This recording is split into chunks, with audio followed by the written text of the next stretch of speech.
Welcome to today's tutorial. If you've ever needed to make the same change to multiple lines of code at once, you're in the right place.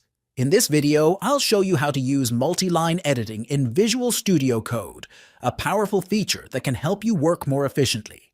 Whether you're editing multiple lines in C# or any other language, you'll be able to apply changes across your code faster than ever. Let's get started.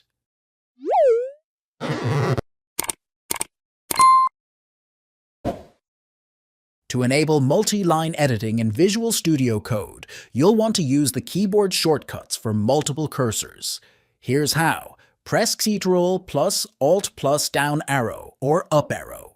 Then highlight a word or phrase. Then press Ctrl plus D to select the next occurrence and edit all at once.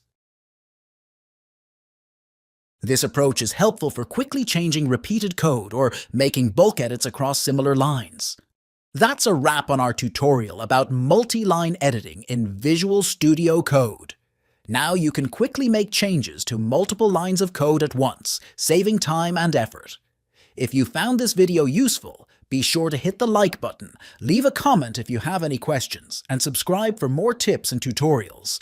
Don't forget to click the bell icon so you never miss an update. Thanks for watching, and happy coding!